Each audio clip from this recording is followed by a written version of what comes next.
In this video, I'm going to walk you through some of our Gale history databases that you will find useful as you do your History Fair project.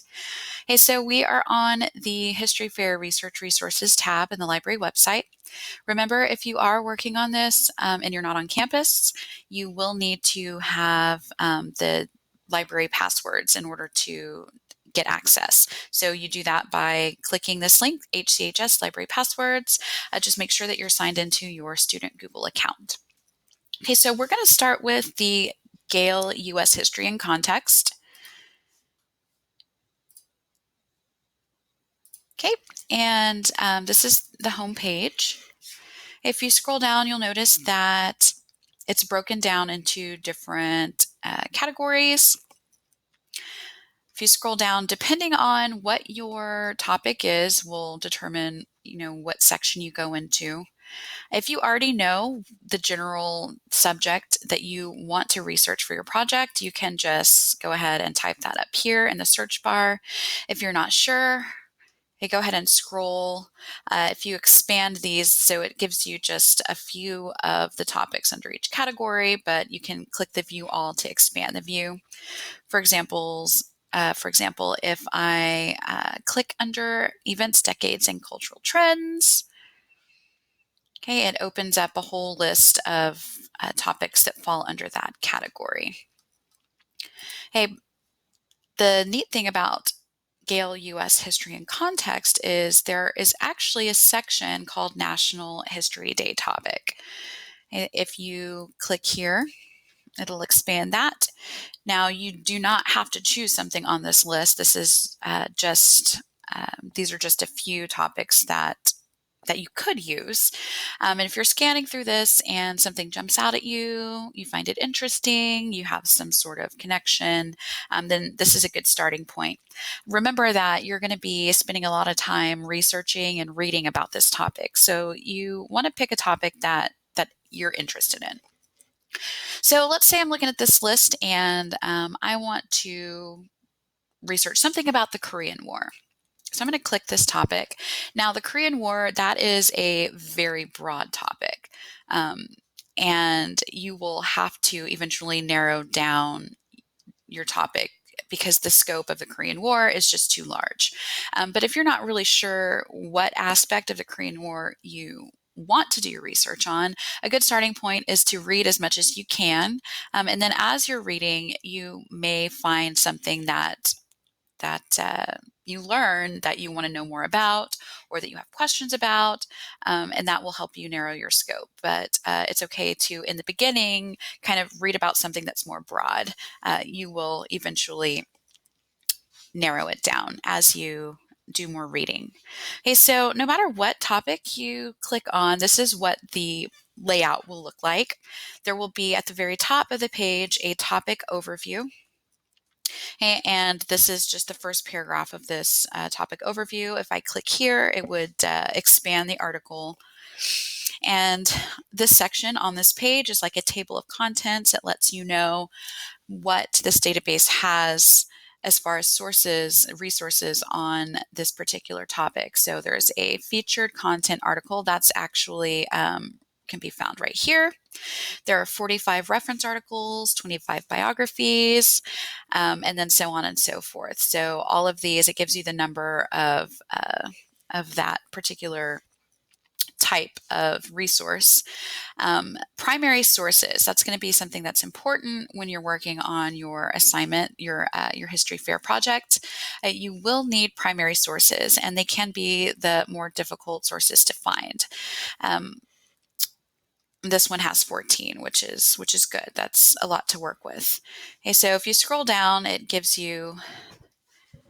lists out each one, and everything is linked. So if you click on the title, it'll take you to that particular document. Okay, so there's 44 magazines, news articles, videos, academic journals, audio clips.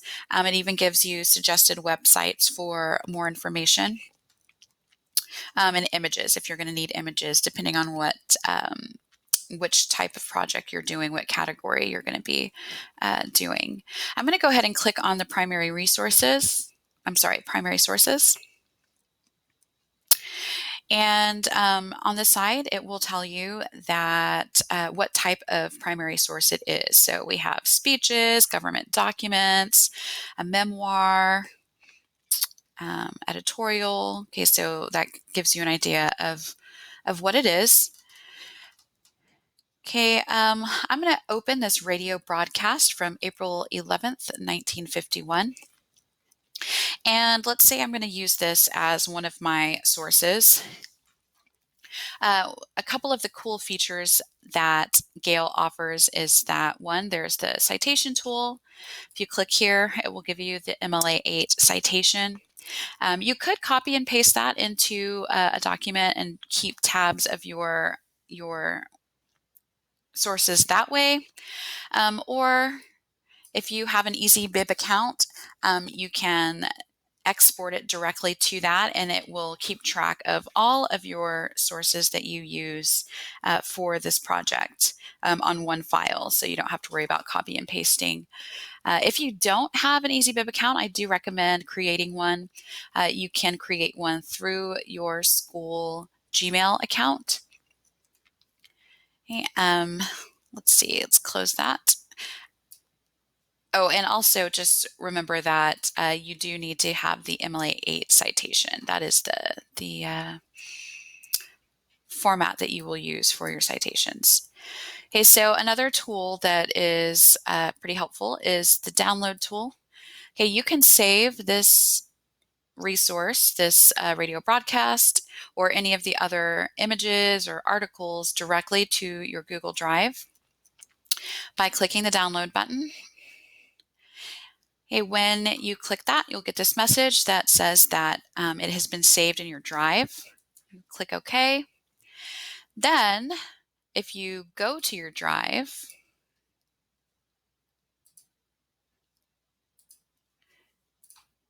you open up your drive.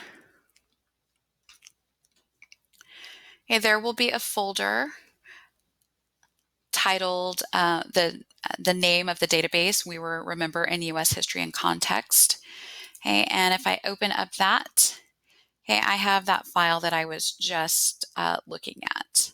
Okay, so this is helpful if you are, researching and you need to come back to it.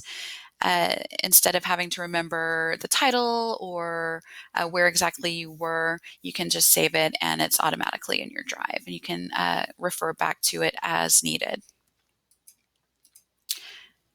Okay, so those are just some of the helpful tools that you can find in Gale. So right now we are in the U.S. History and Context, okay, but there's also a World History. Okay, so it pretty much has the same layout that you would find in the U.S. History. Okay, just the topics are different. So if you scroll, it still has those subject headings. Wars and conflicts, that might be a good starting point to go through. Let's say I'm just going to click on a topic, just so that you see that it's the same layout. You have the topic heading. Hey, you have the on this page with the contents. Hey, this one also has quite a few primary resources on this topic. Hey, and it still has the same features as with the Google integration, where you can save the document directly into your Google Drive by going to the download button, okay, and the citation tool as well. Okay, so which Gale database you use will depend on what your topic is. So if it's U.S. history, you use the U.S. history one, and so on and so forth. There's also a global issues in context. These are more recent issues. There are, past issues as well, but depending on what your topic is, you may want to take a look at this. And again, same format has the on the home page is broken down into categories.